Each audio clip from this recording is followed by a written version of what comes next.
Bujumbura.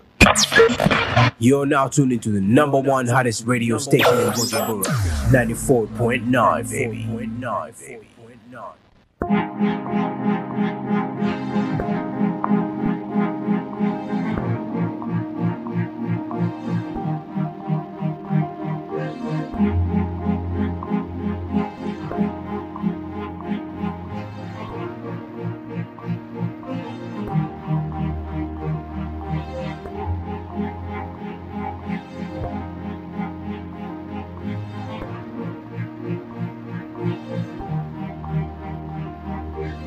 Kaze murano makuru hagizwe n'izingingo nkuru zikurikira.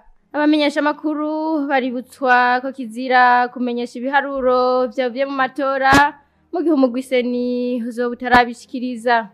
Abarundi n'abarundikazi bakwiye gutahura ko iby'intwaro canke iby'uburongozi bw'igihugu bitaraba imigukanaka ariko biraba umwene gihugu wese. Muyavuga mu makungu ngo hagiye kuba amatohoza ku bwicanyi buherutse gukorerwa bene gihugu bo mu karere ka Gaza bishwe mu kibanza kitangirwamwo imfashanyo z'imfungurwa. Keve Sindayihebura niwe ariko arafasha muhinga bw'ivyuma. Viviane Manirambona nije ngira ndabashikirize. Black FM, the number one hit radio station in Bujumbura. Hadutse umuriro mu gaturuturu ko kuri no wa gatatu ruheshi mu nyuma kwa Hamede Business iri kuri Avenue de la Mission mu gisagara ca Bujumbura. Ivyashoboye kubononekarira rero ngo biragoye kumenya agaciro kavyo kuko nk'igitabo vyanditsemo cyahiriye muri iyo nzu nyene yahiye. Jimmy Hatungimana aramutswa gisagara ca Bujumbura akaba yashitse aho habereye iyo mpanuka akaba mbere anura abadandaza kwijukira amashiramo y'ubwishingizi kugira ngo bakingire ibidandazwa byabo mu gufashwa mu gihe hoba habaye impanuka nk'izo.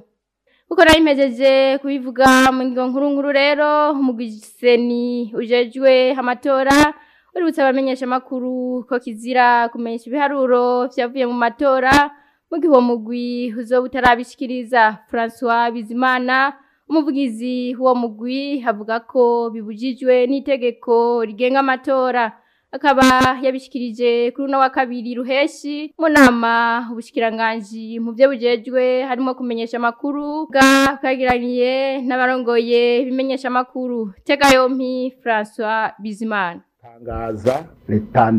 Gutangaza retendance si byiza ahubwo no kuvyirinda. Bwa mbere bisanzwe bibujijwe na code electoral mu ngingo yayo y'amajana 239 birabujijwe. Muti bibujijwe kubera iki? Hari aho twahora dukunda kumva ukaza wumva nk'isaha zitatu ngo ku biro vy'itora kana abantu bariko baraza bakabitangaza gutyo.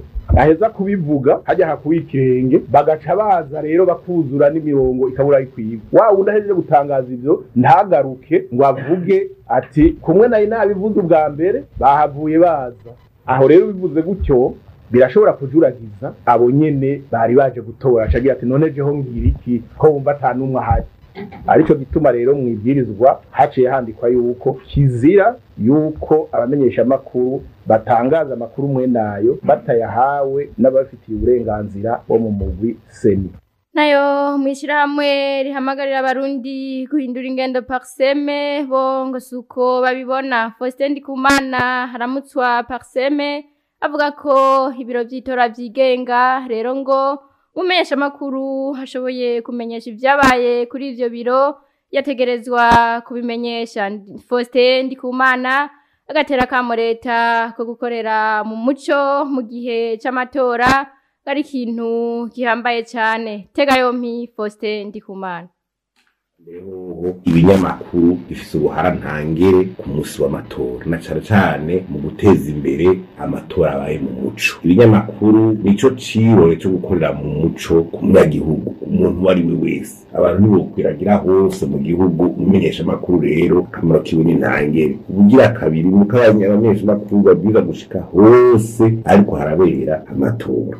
Umenyesha makuru yafise ikarata ahabwa n'ibigo vyabigenewe nk'ikigo bibukishije kumenyesha amakuru agironkeye uburyo bategereza gushika hose bakaraba amakuru abashoboye kuhaja bose kiretse kumbure abanyamakuru mu mahanga mugabo abanyamakuru abarundi ntaho bashobora kwimika ubugira gatatu nuko hajya mu bisanzwe inyamakuru amenyesha amakuru ni nk'abarorerezi bandi mu matora abobservateri n'abarorerezi bakomeye kuko baba barorera bobo ubwo nyine bashobora guca babwira abantu ico babonye canke bagakinga abariko barashaka gukora ibintu bidatomewe batabumva ko batanguye kuvugwa ibyo bariko barakora bitanguye kuvugwa hakiri kare ubundi noneho ibiro byose by'amatora mu bisanzwe birigenga ico bita biro de vote birigenga bibera ko hariho perezida w'ibyo biro niho habera tora niho habera ibarura ry'amajwi hanyuma harasinywa ivyegeranyo PV ivyegeranyo bigasinywa abantu bose bahari iryo harura ry'amajwi rikaba hari abantu bose babona abanyamakuru bose iyo PV rero ibisohotse ico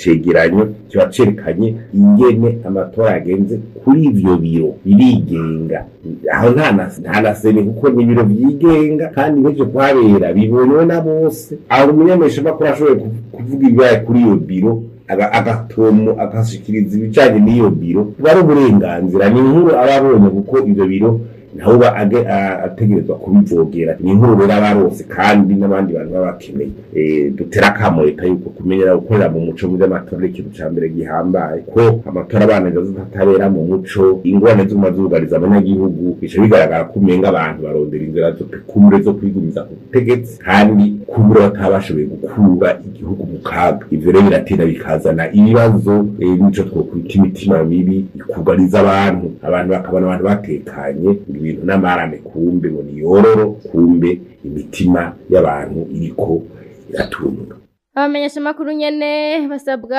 gukora ibintu mu mutekano bakavuga imvugo himuriza abarundi n'isi yose mu gihe bazoba bariko barashikiriza uko amatora zo bariko aragenda ndetse n'ivyavuye mu matora kuko ngo nabo igihugu hari cabo ivyo bivugwa n'umushikiranganje mu vyajejwe harimo itumatumanako nyamakuru Leokadinda Cyayisaba mu nama n'abaserukira seni hamwe n'abarongoye imenyesha makuru yabaye kuri uyu wa kabiri ruheshi akabasaba guhanura amenyesha makuru kugira ngo amatora hazoba atakanenge tega yompi Leokadinda Cyayisaba ko abajournaliste basanga bafite experience muri ibi bya synergy limit rero ico twobatekerera nuko mwarabonye ingene imyamamazo igenze umutekano ntangere atawirwa uwundi atawanje wangura eka novuga ni reisite rero no batekerera impanuro y'uko kuri iki gikorwa tubamitsemo